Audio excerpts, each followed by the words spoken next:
ისტორიულად დატრიალებული ქაოსები მანქანების შეცვლის მერე პირველ რბოლაში ძალიან ხშირია. 1998-ში, როდესაც ფორმულა 1 27 წლიანი სლიკების მერე პროტექტორიან საბურავებზე უფრო ვიწრო და შედარებით უსაფრთხო ბოლიდებზე გადავიდა, სეზონ ოფენერი მაშინაც ავსტრალიაში ჩატარდა, სადაც 2 მაკლარენი გამოვიდა და მინიმუმ 1 წრით გაასწრო საერთოდ ყველა სკრიდზე. რბოლა კიდე 1-2-ით მოიგო, ან 2-1-ით.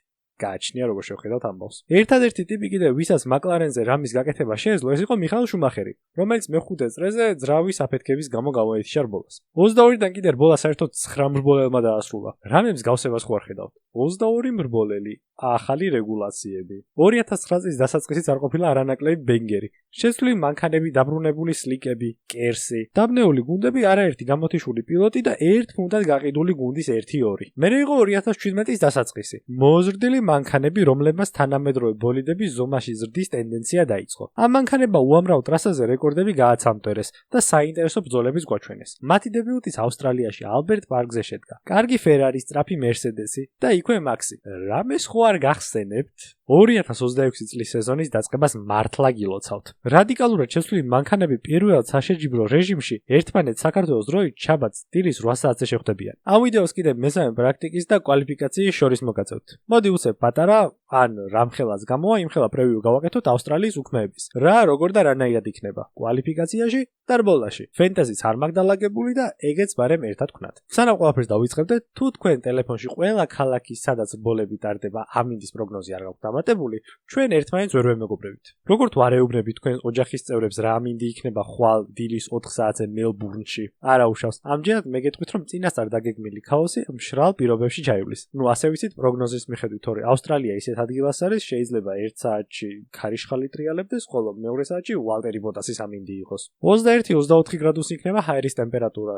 ტრასის კიდე ალბათ 30-40. ნუ იდეალური სარბოლო პირობები ექნებათ გუნდებს. ნუ გუნდებს რა, ერთის გარდა ყველას. ალბათ ყველას ჰქონდა მცირედი იმედი იმის რომ ასტონ მარტინი რამეს იზამდა. მაგრამ უქმეები რაც უფრო და უფრო მოახლოვდა, ნელ-ნელა გავიგეთ რომ ჯერ შეიძლება საერთოდ რბოლაზე ვერ მიეღოთ მონაწილეობა. მერე გავიგეთ რომ გამოვლენო, მაგრამ მარტო კვალიფიკაციას ივლიან. გავლილ ეტაპად რო ჩაითვალოთ. ნუ 7%-ის წესს თუ გადალახავენ. ეგ წესი თუ არ იცით, კიუერჩი ლიდერის საუკეთესო დროს იღებენ და მაგის 7%-ში თუ ვერ მოხვდი რბოლაზე არ გიშვებენ. იმიტომ რომ საშინლად ნელი ხარ. ანუ თუ ლიდერი წუთი 40-ში, ანუ 100 წამში დადის, შენ კიდე 7%-ით მეჩი, ანუ წუთი 47-ში, მაშინ რბოლამდე არც მიგასუნინებენ. ნელაიარი და არაფერი მოგივა აქ არ მუშაობს.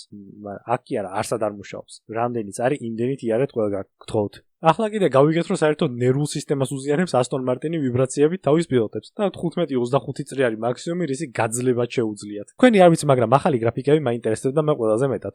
იმდენი ბუღალტერია შეგვდენა ფორმულა 1-მა. ლოგიკურად ხო უნდა გქონოდა ელემენტის ინფო, ელემენტარულად ვის რამდენზე ქონდა ელემენტი დადენილი. 4 შემას გვითხრესო არაო, თქვენო ეგო არაფერში არ გჭირდებათო. მაგრამ მალევე ალბერტ პარკის აქტიური აეროს რუქა დაგვიდეს. ანუ ადგილები, სადაც პილოტები შეძლებენ თავიანთი აქტიური აეროდინამიკის დეტალების, ანუ წინა და უკანა ფრთების გახსნა დაკეთვას. სანამ მიკითხავთ, მე გიპასუხებთ, რომ არ ვიცი რატომ არის მთლიანი ტრასა გაფერადებული. ზოგი გუნდი დიდი სამუხრუჭე წერტილების მიუხედავად ბაჰრეინში ელემენტს ვერ ტენიდა და აქ რა ჯანდაბით უნდა შეავსონ ბატარეა, მე არ ვიცი. დიდი ალბათობით აქაც მატარებელს ვიხილავთ. თან გადასწრება მარტივი მაინც არ ყოფილა არასდროს ამ ტრასაზე. ზოგადად ალბერტ პარკი დიდად სანახაობრივი ტრასაა თავისი კონფიგის მიხედვით ხო მოგატყუებთ, მაგრამ სკანდალები, გაურკვევლობები, მონასტერის არეები აქ ბლომად ყოფილა. თან ისეთ ბოლაში, სადაც ბოლელებმა საერთოდ არ იცის თავიანთი მანქანა სად გაჩერდება, მუხლუც რო დააჭერს ფეხს. საკმაოდ საინტერესო იქნება. ჩვენი დროით დილის 6-ის ნახევარზე პირველი ოფიციალური სესია დაიწყო 2026 სეზონის. გუნდების განახლებების სიებიც დაიდო. ჰასმა თითქმის საერთოდ სხვა მანქანა ჩამოიყვანა ბაჰრეინის ტესტების შემდეგ. სოფლიოში მიმდინარე სიტუაციების გამო როგორ გართულდა ნაწილების ტრანსპორტირება ხო ნახეთ?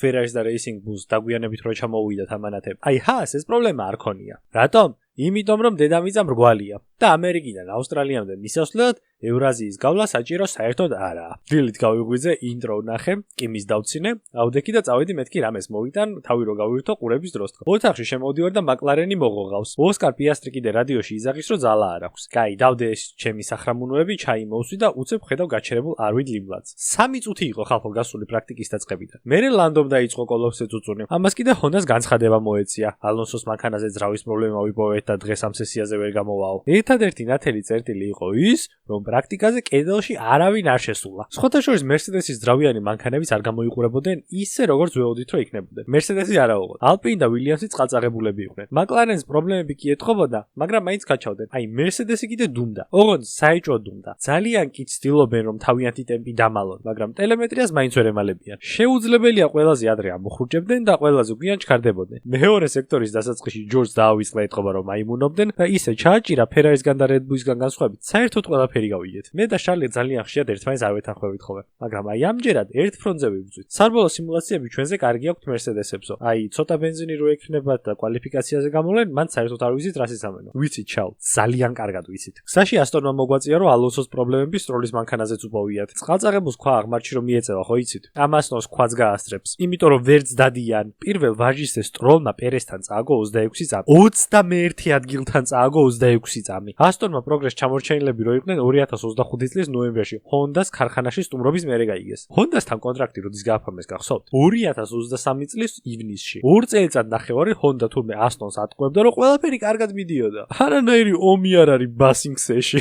იმ თანამშრომლებს კიდევ მხოლოდ 30% დარჩენიათ, ვინც ის საჩემპიონო Red Bull-ის რავებია აქვს. დიდი ალბათობით ტროლის საჩელს შეიტანს და კიდევ უფრო გამდიდრდება. ნუ ახლა ამ ყველაფერს ფული რო შეოდეს, ნერვებს არ დაიგლიჯავდნენ. პირდაპირ მნიშვნელობით ნერვებს. ხო გახსოვთ ვიბრაცია რას უშვება ასტონის მრბოლელების ნერვებს? არა უშავს, ყველაფერი მოგვარებადია. არა, პრობლემას ვერ გამოასწორებენ, უბრალოდ თითო ელემენტი დარჩათ მანქანებზე, რაც უყენიათ ეგენი და ეგეც რო გაფუჭდება, მე ფიზიკურად ვეღარ ცივლიან. იმდენი ვიზახე Red Bull-ის ძრავის ფიზიკურად არაფერი არ ემართება და ძალიან კარგია თქო, Max-ის მანქანა უცებ გაითიშა. ნუ დიდი პრობლემა არ ყოფილა, სისტემური ბაგია და უცებ გაასწორეს. მაგრამ სასიამოვნო ფაქტი კიდევ ნამდვილად არ ყოფილა. აი, Limblad-ის მანქანაც რაც დაემართა, ზუსტად ეგ იყო აქაც. Williams-ი დიდად კარგ ხასიათზე რო არ იყო, ეგ ისედაც ვიცოდით. Alpine-ისგან მეცვეო, ტექნიკური გაუმართავებები ამ გონს თავს მაინც არ ანებებს. იგივე ძრავზე რატოა ბოლო მოსახვევებში Russell-ი 40 კმ/სთ-ით უფრო სწრაფი, ვიდრე გასლი. კოლაპინტოს კი არა, ასე თუ გააგზელეს ეს უქმები, ბრიატორეს გააგდებენ ორშაბათამდე. ბოლოს ფენტეზით შევავსოთ უცებ. ჩემი განვლილი შეცდომებით, სულ სწრაფობით და დიდი მიკერძოებით რაღაცები თავისით მესწავლა. პრაქტიკებს უყურე, ტელემეტრიები გადავიარე, ჩემზე კარგ მოთამაშეებს მოусმინე და აღმოაჩინე, რომ ძალიან კარგი იქნება თუ ერთ ელიტარული დონის პილოტს ავიყვან, რომელსაც 2x მივანიჭებ. ვინ მალავდა გამალებით სიჩქარეს? Mercedes-ი.